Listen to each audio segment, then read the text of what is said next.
Hi, everyone. Welcome to the webinar on democratic crisis in South Korea and its international implication. I'm today's moderator, Jeon Hong, Associate Professor at the University of Michigan.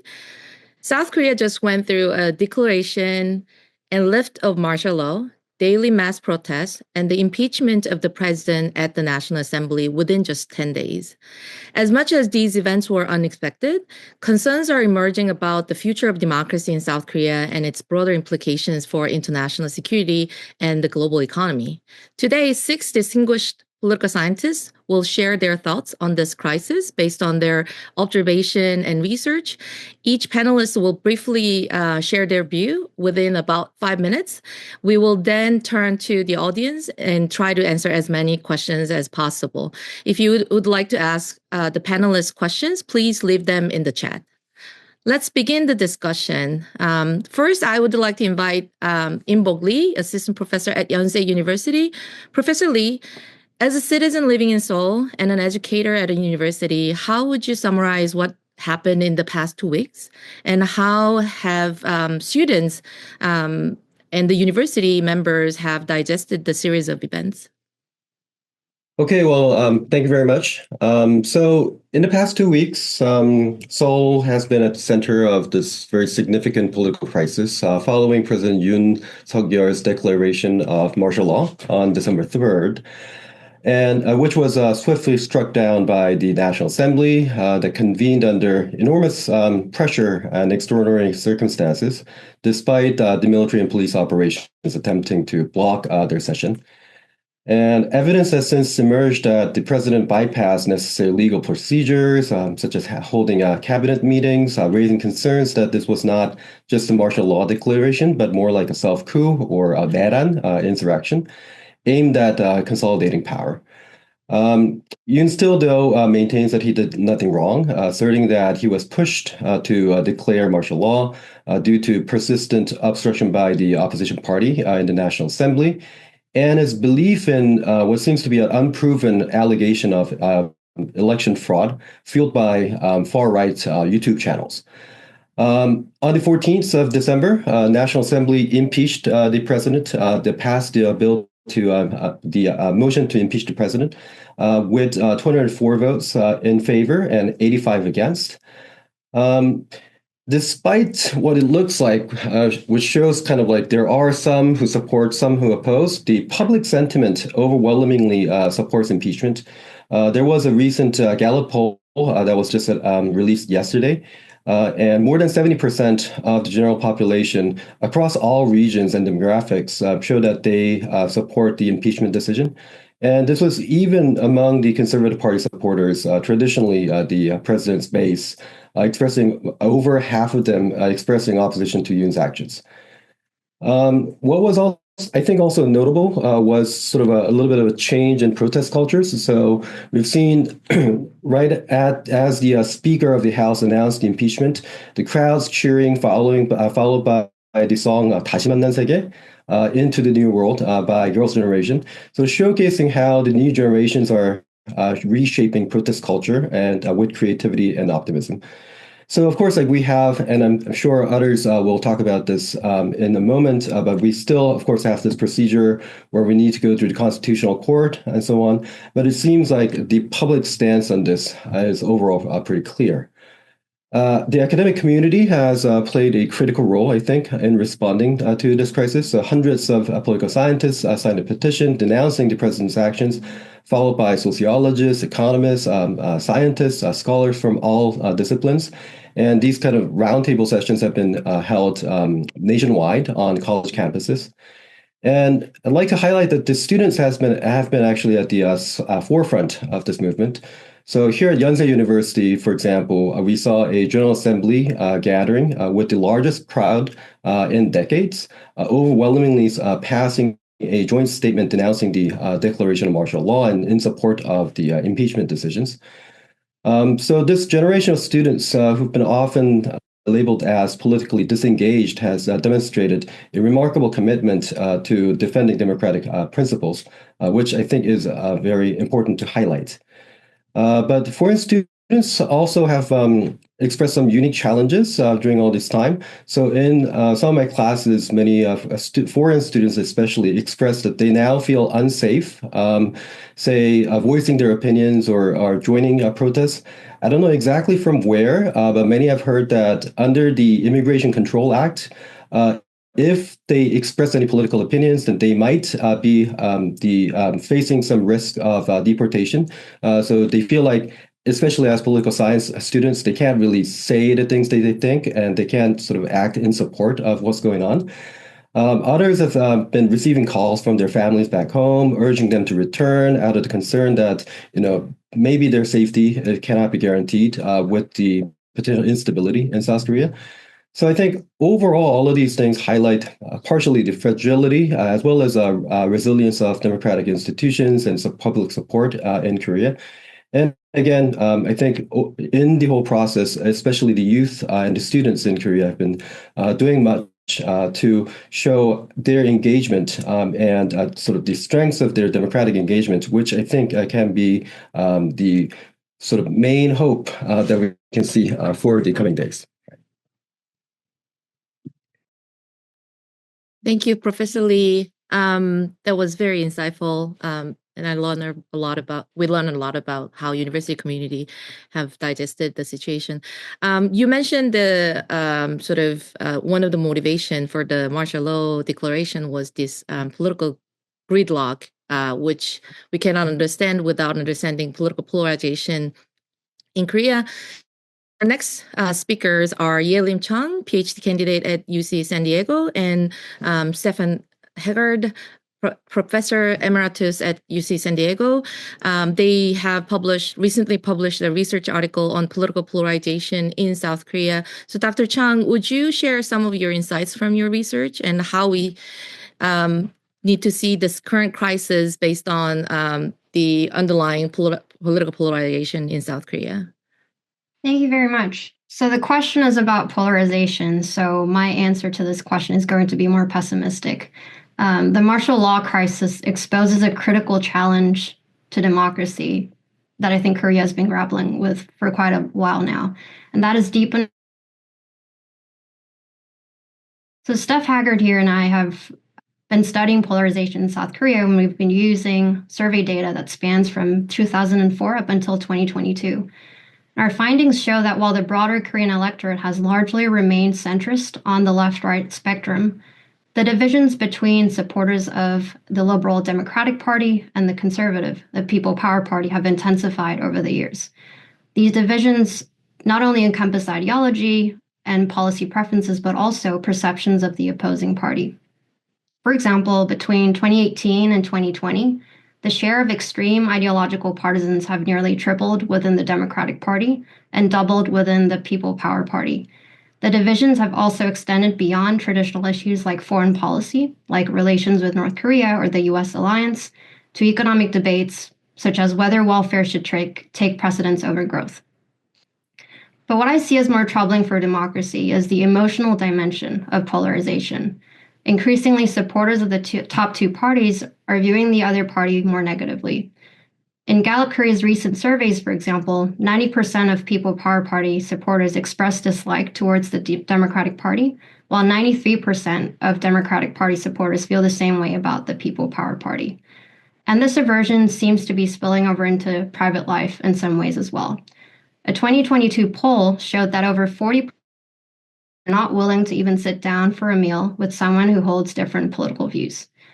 And in this type of polarization, so-called affective polarization, party supporters may loathe the other party so much that they begin to see the opposing party less as a legitimate political rival and more as an existential threat to the country. Comparative politics scholars have warned us about the dangers of this type of us versus them, zero-sum mentality for democracy. And this type of polarization is not just about ideological differences or policy disagreements, which are natural in any democracy. When partisans see the other party as an existential threat to the country, they might go as far as tolerating or even supporting undemocratic actions by their own side. Leaders with authoritarian tendencies like Yonsei, as we've seen recently, can be emboldened to exploit these divisions, especially when misinformation is around, rallying his most staunch supporters and eroding democratic norms and institutions. And the recent martial law crisis vividly illustrates this threat.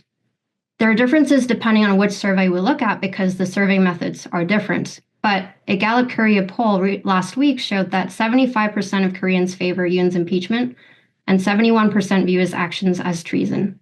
However, partisan divides are pretty stark in this particular poll, at least. 97% of Democratic Party supporters support Yoon's impeachment compared to just 27% of People Power Party supporters. Similarly, partisan gaps emerge regarding whether Yoon's martial law constitutes treason. 94% of Democratic Party supporters agree, whereas only 22% on the conservative side agree. Alarming patterns we've also seen in People Power Party legislators' responses. Unlike 2016, when 62 conservative lawmakers supported Park Geun-hye's impeachment, all but 3 People Power Party legislators boycotted the first vote on Yoon's impeachment, and only 11 or more supported it in the second vote. Their actions seem to prioritize their own electoral interests over democracy, and this decision seems to be primarily driven by their mistrust, fear, and hostility towards the Democratic Party, so much so that they would tolerate or even support clearly illegal measures to avoid having the party that they loathe leading the next administration. So Korea survived a major test in this crisis, and Yoon's actions are definitely the immediate cause of the crisis. But entrenched partisan divisions, I think, are the deeper issue. These divisions will likely persist beyond Yoon's political fallout. So I think the challenge that will largely remain is whether Korea's political elites and partisan voters can transcend these divisions to prioritize democracy over party loyalty or partisan interests. Thank you, Dr. Chung. Professor Haggard, at this point, after we listen to Dr. Chung's speaking, one question people might have in mind is whether this political polarization in Korea or in Korean politics differ from general political polarization or other countries, let's say US, and if so, in what sense they are different or similar. And you also have work on general democratic backsliding, and also you have done a lot of work on political institutions. So what's your thought about this event, also political polarization in Korea as a comparativist? Great. Well, listen, my presentation isn't going to be anywhere near as polished as my 2 predecessors, but let me jump in and talk about this in the context of ongoing discussions about the sources of pressures for democratic backsliding. And this builds on a short book on the topic that I wrote with Bob Kaufman that came out in 2021 on backsliding. And of course, at that point, Korea was not to be considered a case. So as most of you probably know, the concept of backsliding is trying to capture a particular form of democratic regress, which is very different than the coup. And it's basically where a duly elected executive exploits the opportunities of office to erode democracy from within, so to speak. But let me start by just asking a question or putting a question on the table, and that is the curious ways in which the declaration of martial law departed a little bit from the standard backsliding model. And one of the things I think is going to unfold over the next several weeks is the whole question of the military, police, and intelligence agencies' involvement in this process.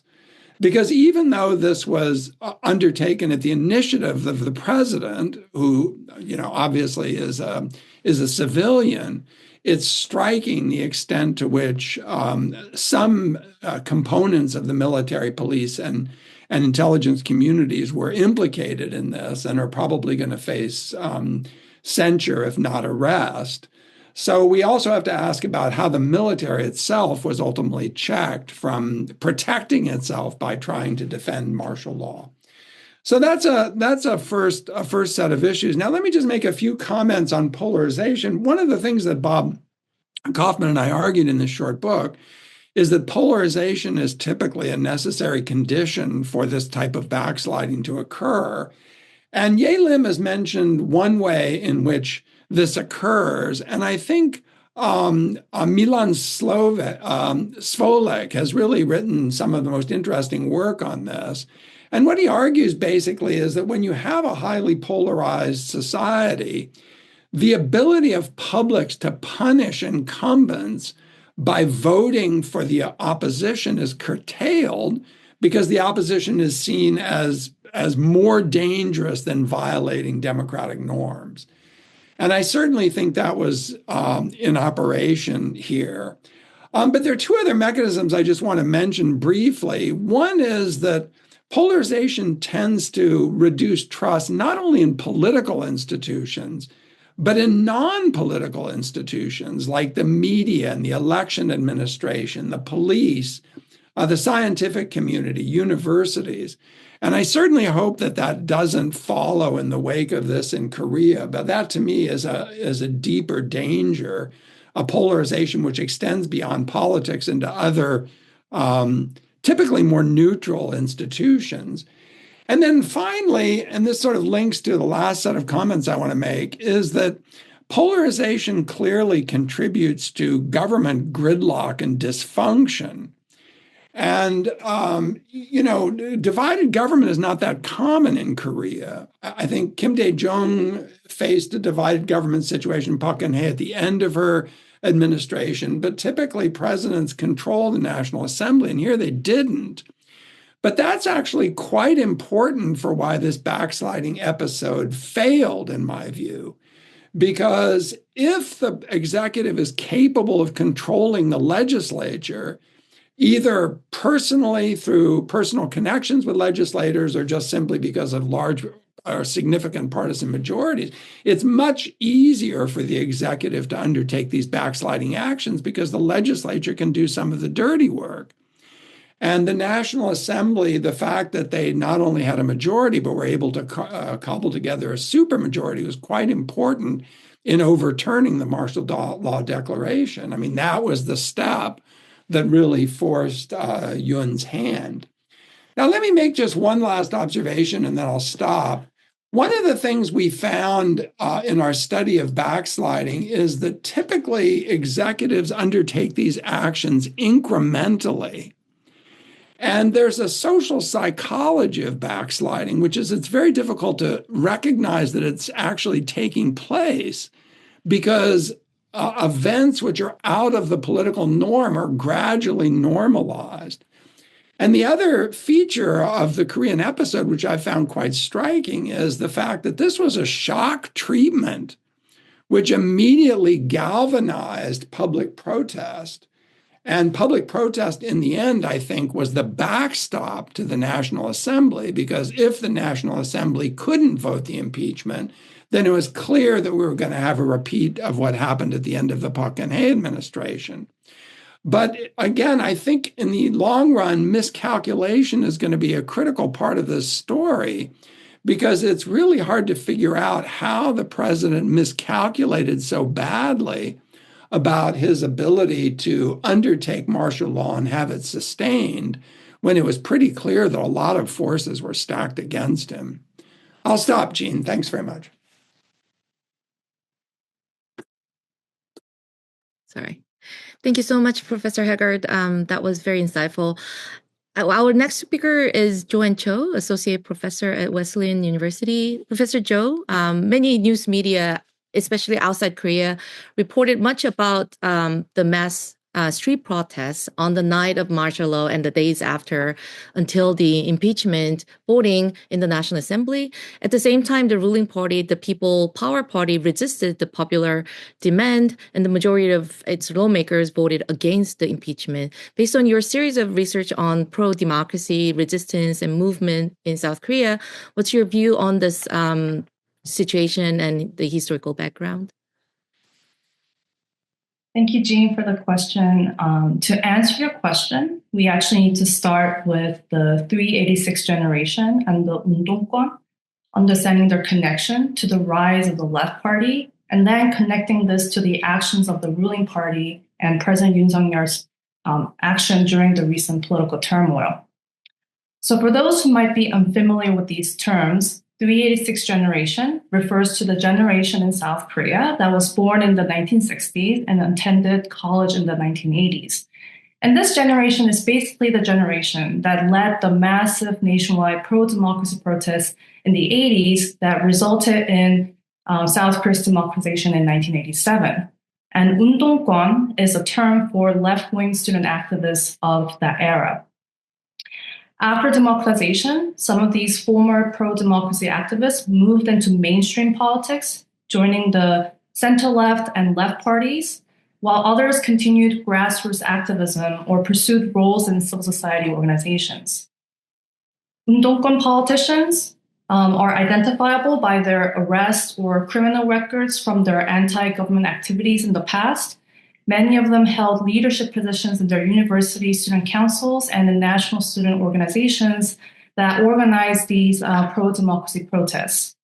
Today, they are mostly affiliated with the main left-leaning Democratic Party, or Minju Party in Korean, and the more left-leaning Justice Party, but the latter party no longer holds seats in the National Assembly. So this background helps explain why the recent declaration of martial law hit these people differently, prompting many of the Minju Party members to quickly convene at the National Assembly to vote against the martial law. And to better understand this generation and these politicians, it's important to note that the student movement in the 80s was radicalized after the Gwangju massacre in 1980. And that's when student activists began to engage with Marxism and Juche ideology. The Minjung movement, which is known as South Korea's democracy movement, was centered around three Min principle. And the three Mins were Minjuk, which is nation, Minju, which is democracy, and Minjung, which is the people. So the Minjung movement was a broad pro-democracy coalition that included those who were committed to the ideals of liberal democracy, but it also included those whose goal wasn't just democracy, but also achieving an ethno-national self-reliant Korea. And to these student activists of the 80s, the US-backed South Korean military dictatorship was seen as anti-democratic and anti-national. So this nationalist agenda was infused with pro-democracy demands since the democracy movement, and ultimately the organization of the opposition party on the left in the wake of democratization. And one thing that has remained constant for the political left in South Korea has been its pro-engagement approach to North Korea. So in my research, I find that since South Korea's transition to democracy, the 386 generation has remained more civically engaged in terms of participating in demonstrations and signing petitions compared to the generations older and younger than them. They're also more politically liberal than the older generation. And out of all generations, they hold the most favorable view toward North Korea. And this generation became a dominant force in institutional politics starting in the 2000s, when South Korea for the first time had two consecutive presidencies that were held by the left party. About 70% of Roh Moo-hyun's Blue House staff were from the 386 generation.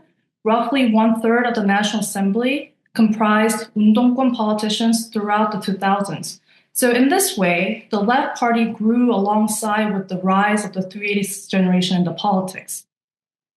So the left party has won several presidencies, but it's important for us to know that historically, the left has been weaker and at an electoral disadvantage compared to the right party, which is an authoritarian successor party that carries many advantages in terms of material resources, local networks, and party brand.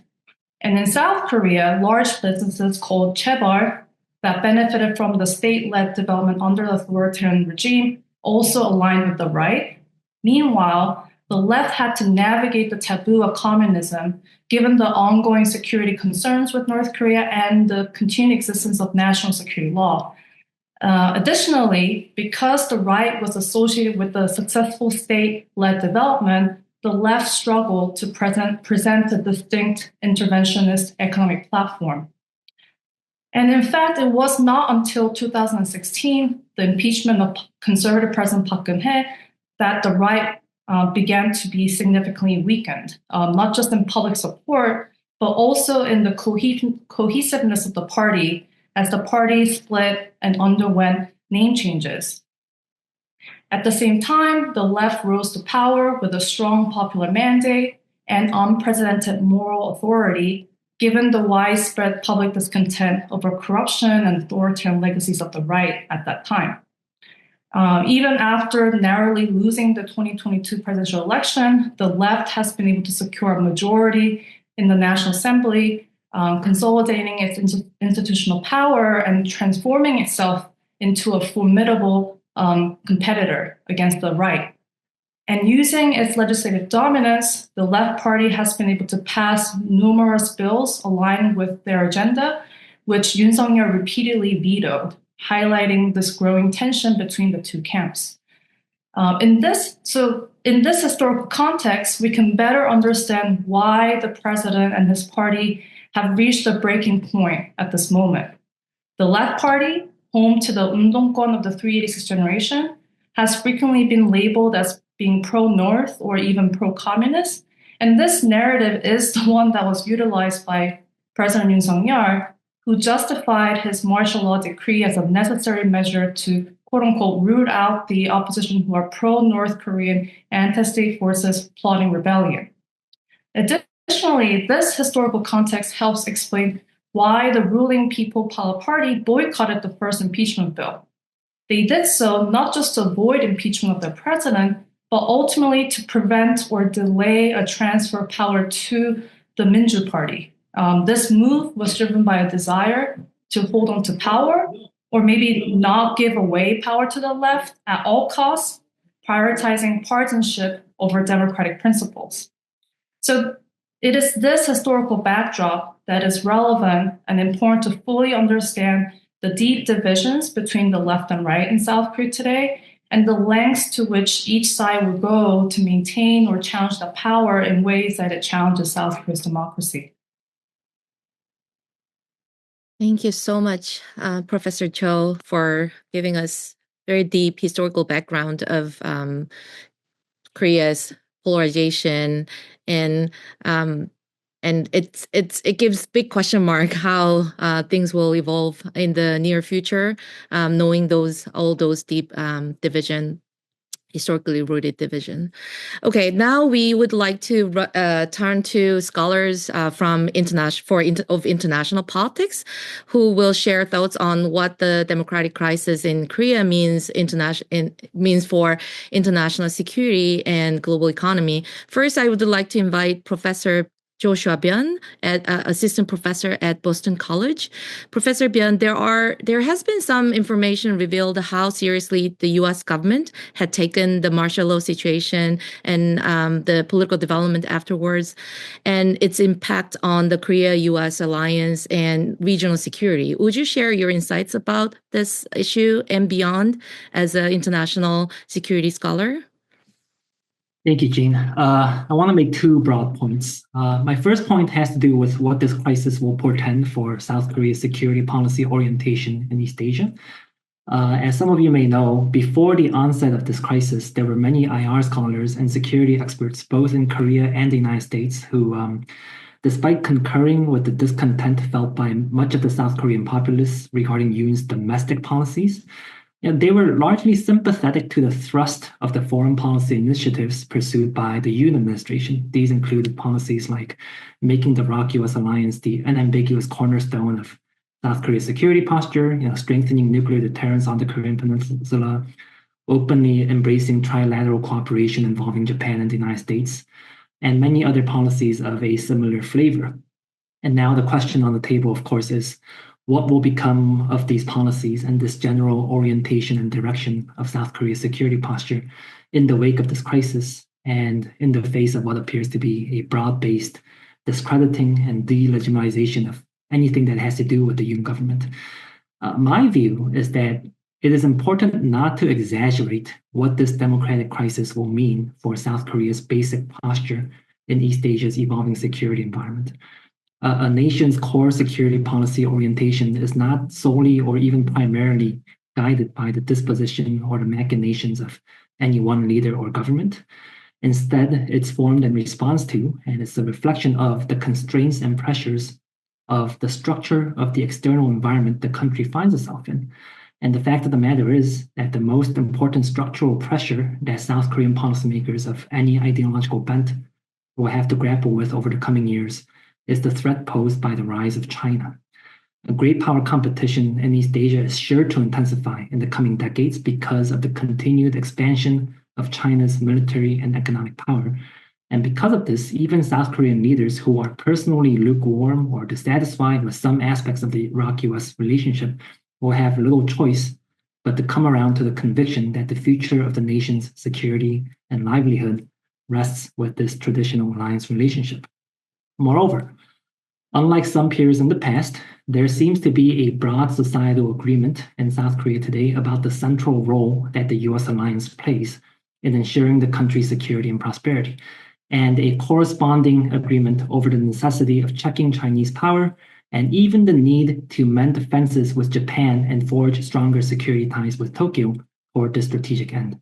When I was going to college in Korea in the early 2010s, it was still considered normal to see substantial numbers of people who are involved in, say, large-scale domestic protests or confrontations to somehow twist the issue into something that evokes opposition to the ROK-US alliance or calls for so-called alternative security arrangements for the Korean Peninsula. You just don't see much of that nowadays. Okay? If anything, it's the younger generation and the younger voters who are more unquestioningly committed to the international partnerships and allies that have made South Korea the democratic and international powerhouse it is today. So while there might be disruptions and delays in the specific policy items pursued by the South Korean government once this crisis is over, I would bold caution to those who assume that this event will become some sort of watershed moment for how Seoul positions itself in East Asia's security environment. Okay? My second broad observation has to do with civil-military relations, which is an issue that I'm quite concerned about in this context, and something that Steph alluded to in his comments. One of the most shocking aspects of this martial law affair for me as a security scholar was to see how Yoon and his lieutenants deliberately and meticulously undermined healthy norms of civil-military relations in order to pursue their political aims. And for guidance on how to think about this issue, there remains no better reference than Samuel Huntington's The Soldier and the State. I have my copy right here. Despite being published in 1957, it's still considered the most canonical and definitive text on the problem of civil-military relations in modern democracy. And here Huntington observes that the cardinal virtue of the military officer is obedience, right? To quote him, when the military man receives a legal order from an authorized superior, he does not argue, he does not hesitate, he does not substitute his own views, he obeys instantly. But Huntington does stipulate two important limits to this call for military obedience. The first is when there's a conflict between an order issued by a civilian leader and what he calls the standards of military competence. Okay, this refers to when a civilian leader's order to deploy the military instrument is clearly absurd and inappropriate based on simple standards of military efficacy and competence. And the second is when the civilian leader issues an illegal order that he has no legitimate authority to issue. And on both of these counts, the military officers of the Yoon administration were clearly called to legitimately resist and disobey. Okay? On the matter of military competence and efficacy, deploying military force is clearly not an appropriate or competent solution to the routine problem of legislative gridlock under democracy. On the matter of legality, there are some instances in which there is ambiguity surrounding the legality of a certain order. In such cases, the military officer should give a certain presumption of legality to the civilian officer. However, in this case, there's ample evidence that Yoon and his cronies themselves understood that what they were doing wouldn't be recognized as constitutionally warranted.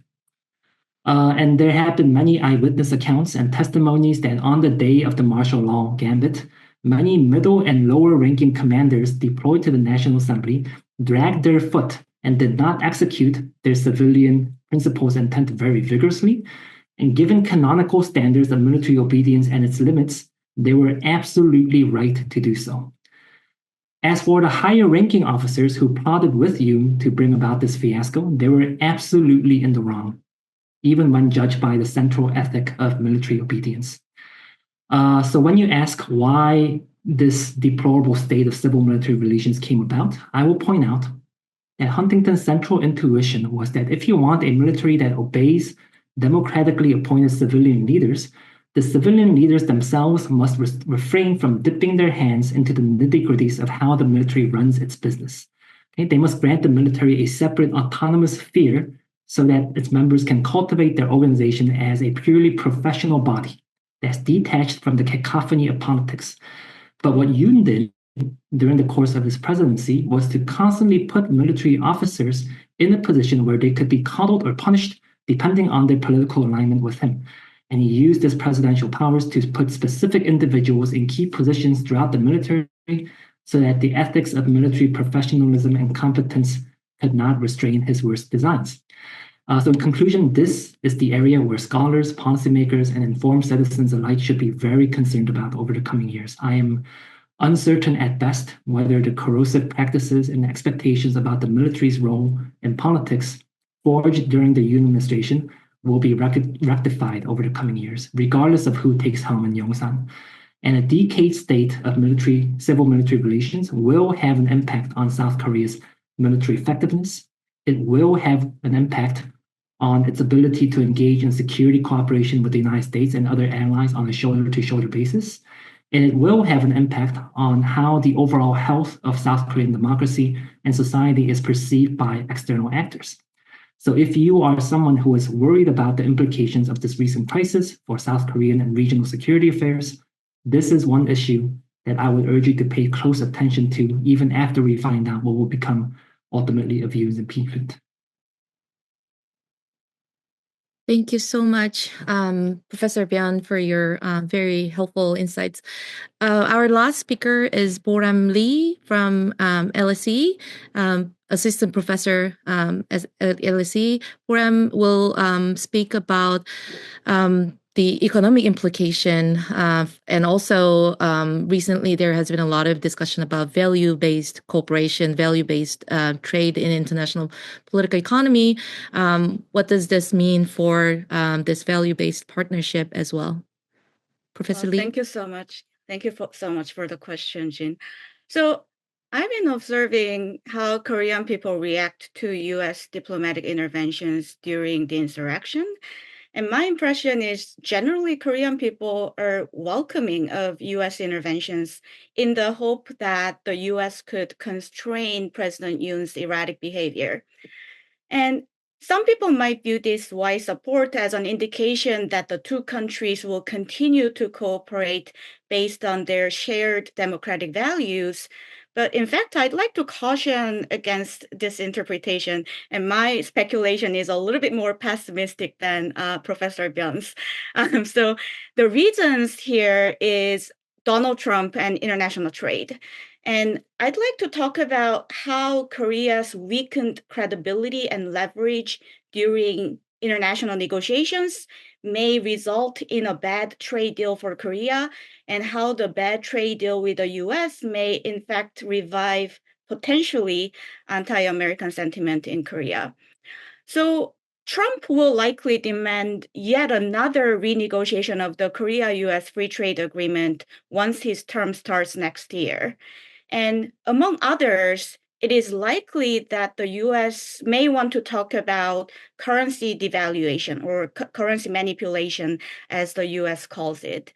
And the US has long complained about that Korea has been keeping the value of our currency artificially low to make Korean exports more competitive in markets. And in fact, this currency issue was already discussed in 2018 during the first renegotiation of the Korea-US FTA. But back then, the two countries were able to just exchange a non-legally binding side letter where the two countries mutually understood that they will refrain from currency devaluation, but without discussing the details of enforcement. So for example, if Korea had to devalue its currency due to unforeseen circumstances, the US would not have any legal means to penalize Korea for its monetary policy move. So this kind of loose agreement was politically feasible because the two countries had some understanding that they would uphold this agreement because they trusted each other. But now the December 3rd happened in a way that diminished Korea's credibility as a reliable international partner. And now the US may see Korea as a less reliable partner who may renege on international agreements when it is convenient.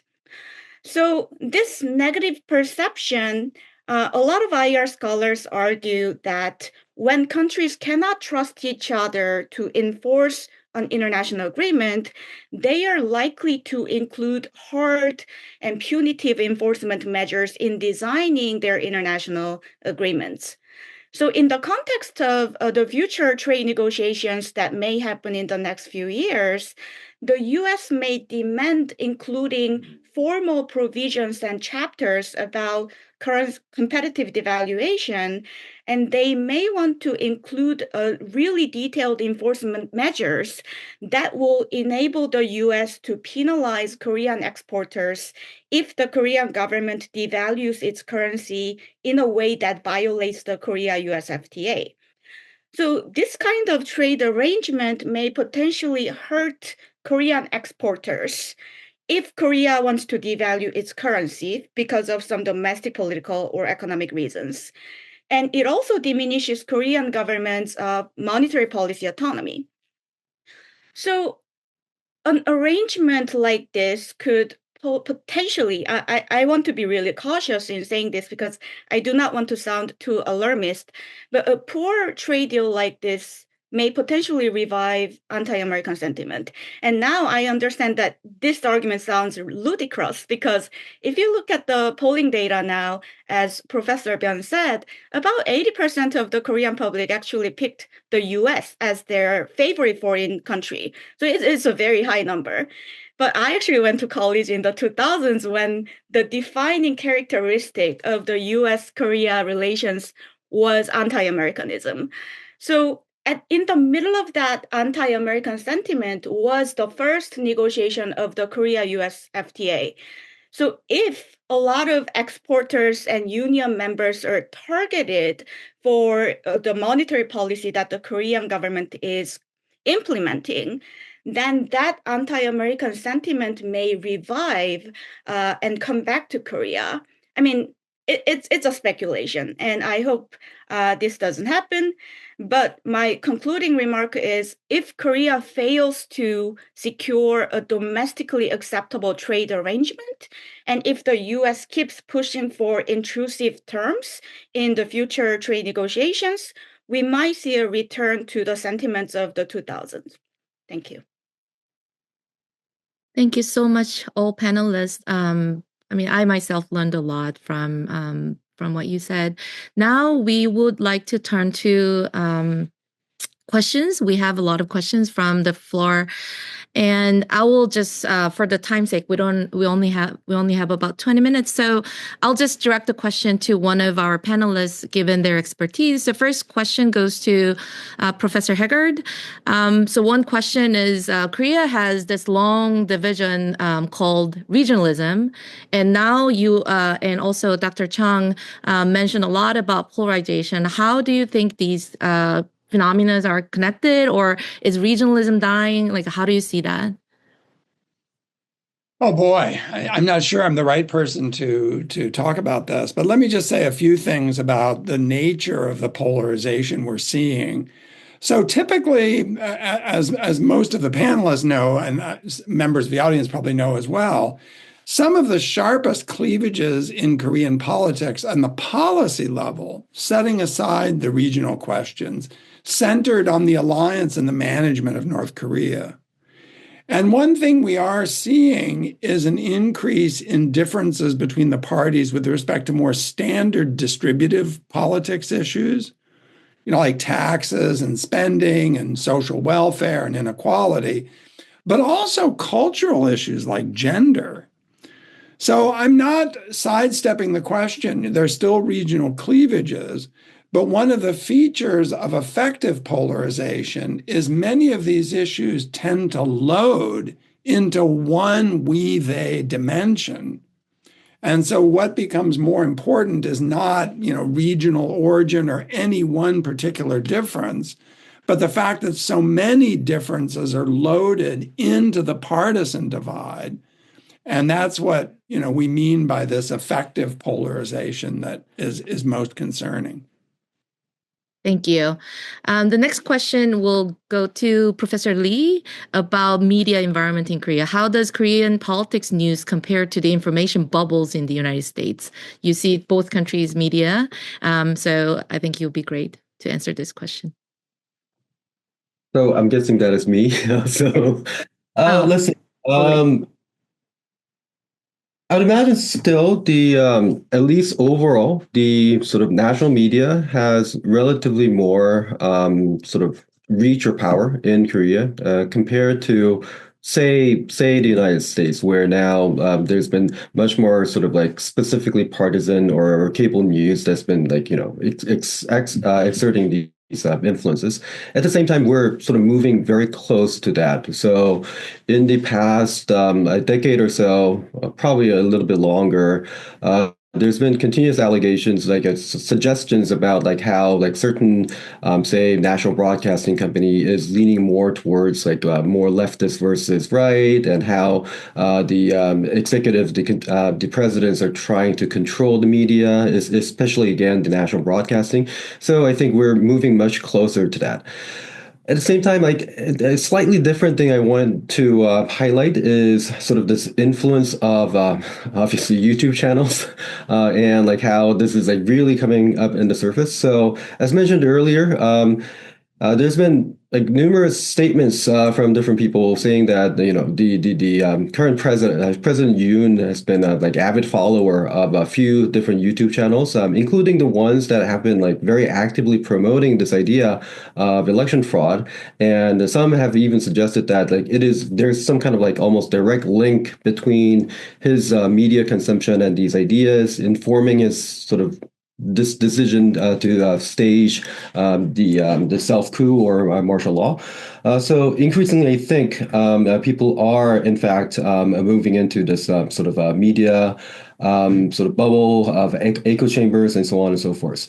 But lastly, I want to say just one more thing is in that how much of that is sort of similar to other contexts and different in South Korea? I don't necessarily think that we have a very good idea.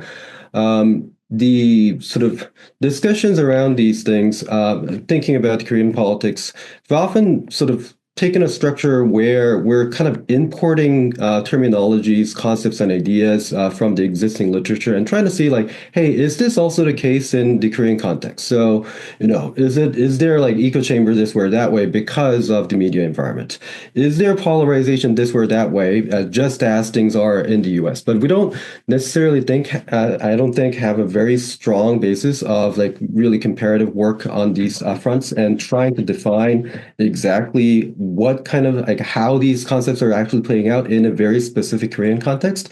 And I just wanted to like throw out a word of caution in the sense that, just using these broad-based things and sort of making this like mental connection as if like things are very, very similar or almost exactly the same to other places, I think it can be very dangerous. So that's not to say that I have an answer to then what to do, but just that, doing these things this manner can be a little bit problematic. Thank you. The next two questions actually goes to Professor Byun about the international security issues. So one of the achievement, as you mentioned, is the trilingual security pact among Korea, Japan, and the United States. And obviously, the current opposition party have more balanced approach between U.S. China. So you said overall the alliance relationship with U.S. would be unchanged in like whoever comes to as the ruling party. But how about the relationships with the other countries? How do you see that? And then second question is about U.S. intelligence. There has been a lot of information circulating about how much U.S. intelligence actually know, and then initially how much trust in Korean democracy they had before this crisis. So any insights as an expert on this issue? All right, thanks, Jean. So I'll focus on the first question because I think it's very important. There are some elements of the Yoon government's foreign policies that will definitely lose steam, kind of lose momentum, right, regardless of who comes into power. And I think trilateral security cooperation involving the US, South Korea, and Japan is definitely going to be one of them. However, I would not go so far as to say that trilateral security cooperation initiatives will completely die out. Okay? As China's rise continues and as the regional security environment in East Asia continues to deteriorate, I think most policymakers will, grudgingly or not, come around to the position that some amount of security cooperation involving Japan, involving this regional alliance network, is necessary. And you see even members of the South Korean public who say a decade ago would have shown really just rabid allergic reactions to any kind of security military cooperation measure involving Japan. You can see that a lot of them have warmed to the prospect now. And it's not because they've all of a sudden started liking Japan as a prospective security partner. It's because they recognize the strategic threat posed by the rise of China. And in fact, some defense analysts in Korea, who I very much respect, I've heard from them that if you look at the security policies pursued by the Yoon administration toward Japan, there was this palpable sense that it wasn't being reciprocated as enthusiastically as you would think by Japanese officials. And the reason why was because from the perspective of Japan, it seemed that Yoon was proceeding too prematurely without the necessary kind of societal consensus building efforts within domestic society. And the result being that they thought they would invest all this energy and political capital into this, and it would just be rolled back upon whoever comes to succeed Yoon, right? And one might argue that a successive government who pursues a slower but more kind of consensus building approach to these important security policy initiatives involving Japan takes a slower but surer route to these important initiatives. They might even have more success in the long run bringing about these policies to fruition than Yoon did. So that's what I have to say about that. As for the second question, how much intelligence the U.S. had regarding the martial law gambit, it's just hard to say.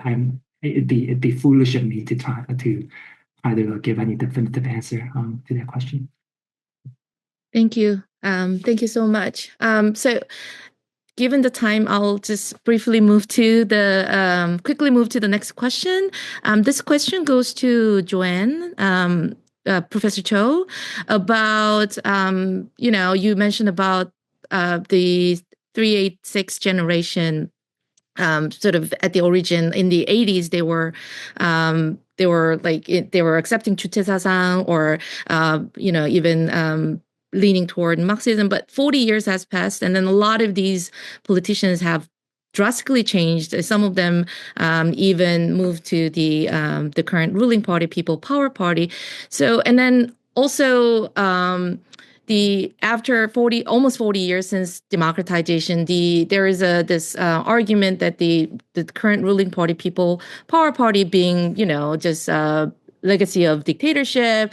So how do you think these are too harsh? Arguing that the opposition party being extreme, or pro North Korea, or arguing that the current ruling party is just another dictatorial party. How these sort of accusations or images got fixated, and it seems like not updating properly after so many years pass. So how do you see that, and then how do you see the future?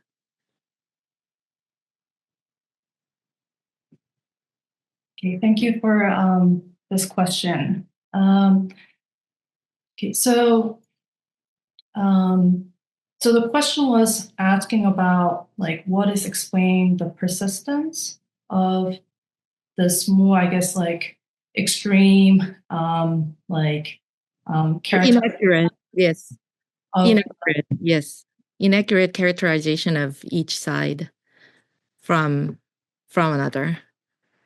Okay, so honestly, I'm not sure if we can, fully say it's inaccurate, but I do think that a lot of it has to do with the different experiences of the different generations, right? I already talked about how for the generation that actually lived under martial law, was arrested and spent time in jail, for them, when Yoon Suk-yeol declared martial law, it hit them differently, right? And even for those who, were, more political liberal and were born in the democratic period, and they would, theoretically, consider martial law declaration to be absurd or, does not seem constitutional when there is no actual war, no actual attack in North Korea, that they would probably process it differently, right?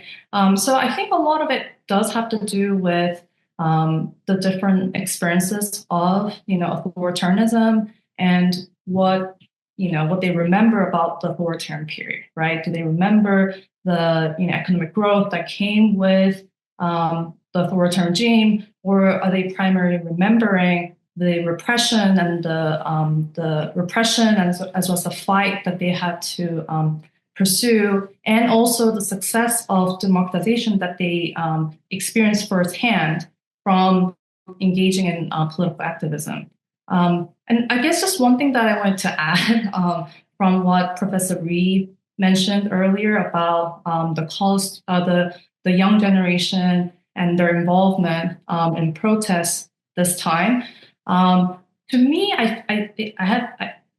it felt like maybe they could be the next 386 generation in Korea, and this is because if we actually think about who are these young people who are protesting right now, who have been perceived to be, apathetic and disengaged, they were actually the generation that has been shaped by profound tragedies where the government failed to protect them, which are the Daewoo Ferry disasters and the Itaewon tragedy. So, these current protesters are actually the same age as the victims of these incidents, which add another layer to the significance of their actions. And for that reason, I think they are probably the next 386 generation in Korea. And I would expect that they will continue to, be engaged politically and be committed to protecting country's democracy, especially with what they have seen through their firsthand experience in the protests this year. Okay, I'll quickly go very quickly to Professor Boram Lee as an expert on international political economy. So there's been a lot of discussion that President Yoon watched a lot of far-right YouTube, and then that sort of caused this fiasco. But so it's related to how the social media or YouTube, how these global conglomerates work and how they set the algorithm. So sort of making an echo chamber. So on the one hand, there's this sort of push or trend for value-based, democracy-based partnership around the world. But at the same time, how commercial and economy sector works is very, very much driven by money and less by value. So how would you sort of put this together as an international political economy scholar? That's a $1 million question that I'm not equipped to answer. But yeah, so a lot of people have been talking about the role of the internet and social media, and some people see the silver lining, like because people were able to go to the National Assembly on the night of the December 3rd because of the internet and probably because of YouTube. I I watched what was happening in front of the National Assembly in real time because I had access to YouTube. But at the same time, this right-wing, left-wing echo chamber, like just propagating a lot of unverified stories on YouTube is another aspect of the hyper connectivity and internet. So I don't know how to connect that to the literature of international political economy, but I think the medium itself, the connectivity itself, is not necessarily good or bad. But I think, I mean, recently I'm not a comparativist, but I've been thinking a lot about Sherry Berman's work on like Weimar Republic before Nazism. And her argument was the civil society was really vibrant before the rise of Nazism. But because of the weakness of the political institutions and party politics that can actually incorporate what's going on in the civil society, then all those unincorporated opinions bursted into political extremism. And I think that research still has a lot of implications on what is happening in South Korea and a lot of other countries. So like we have a lot of echo chamber and extremely vibrant civil society on the internet, but the political institutions and party politics just cannot process them appropriately. So I mean, I should stop talking because I'm not an expert on this. Thank you so much. That was great. So last two questions. So we're going to run over like 3 more minutes. Thanks everybody for being here. There are simply so many good questions. So one question for Yerim is that you have seen a lot of surveys on polarization, and then you studied authoritarian opposition parties. The question was about, is there more elite polarization, you think, than the public polarization? So public is not that polarized, but it seems like elite is more polarized and then driving the sort of polarizing trend. How do you think about this question? Yeah, thank you for that question. So I briefly mentioned this earlier, but the overall electorate in South Korea has historically been centrist and is still centrist, which meaning that the vast majority of the public in South Korea are not extreme ideologically or regarding any specific policy issue. The bigger issue that I think is that even though there is a big portion of nonpartisans in South Korea's electorate, it becomes a real problem when the political elites that are elected into Congress listen to the most extreme supporters' preferences. And that, I think, is an issue that we'll have to see how it unfolds over time. And we've already been seeing how it has been unfolding on the People Power party side, where the vast majority of the public is supporting Yoon's impeachment, but the party itself is tending to follow its more core support base and what they are demanding. So I think for sure, regarding your question, elite polarization is much bigger than the overall electorate polarization.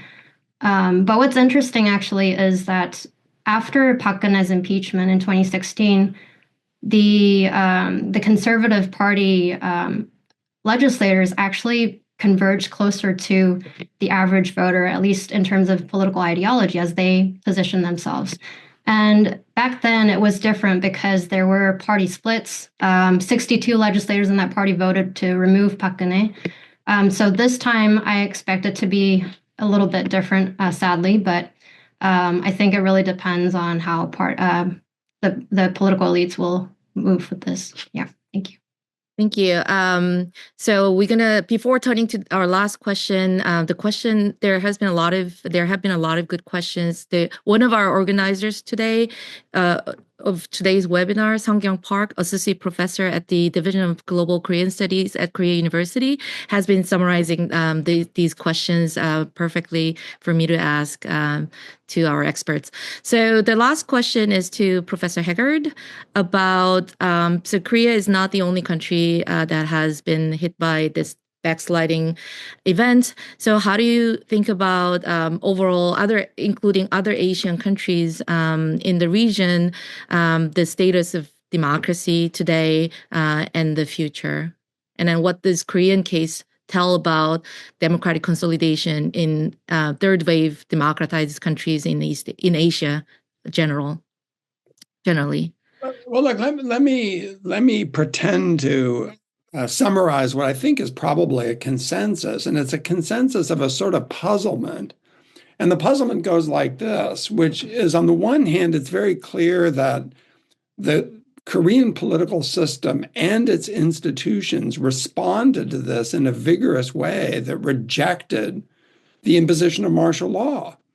And that occurred through standard political institutions like the National Assembly, within the military, as Josh suggested, within the courts and even the prosecutor's office, which has been a highly charged institution. They seem to rally, right? So if we're concerned about the types of changes in the political system that we would associate with backsliding, like tampering with the electoral system or muting the media or reducing the independence of the judiciary, we can say that the system survived and in that sense is very different than what you see in some other Southeast Asian cases outside of Taiwan. But on the other hand, I side with Ye Lim in worrying about the nature of political polarization. And I think that the biggest challenge right now is going to come for the Conservative Party. Because, and this, I'm very influenced by Daniel Ziblatt's work. I mean, democracy hinges on having right parties that are not authoritarian. And I think that what we're going to see over the next year is a right party that's going to have to try to re-find its way and reconstitute itself in some way and compete politically with the left by opening up new issues. They may be cultural, they may be divisive in part, but that's a superior outcome to the party sticking with an authoritarian mode of handling the opposition. And I'm hoping that that reconstitution of the party takes place. But that, to me, is really what's going to determine the future of Korean democracy, is what happens on the political right. Okay, with that remark, it's time to end our webinar. Thank you, everyone, for being here with such a short notice. It was amazing conversation we had. I guess the crisis in Korea keep all the political scientists busy in this holiday season. And then hopefully we can follow up as situation evolve in Korea. Thank you so much. Have a great night. Thank you, everyone. Jean, thanks for pulling us together. We really want to thank the NAM Center and Jean for doing this, because this was entirely her initiative, and I'm so glad she did it. Well, we had other three organizers did all the jobs. I did little, but I'll take that credit. Thank you. Thank you so much. I'll hope to see you again soon in person. Happy holiday. Thank you. Bye. Thank you, Joanne. Thank you, Joshua. Bye. Thank you. Thank you.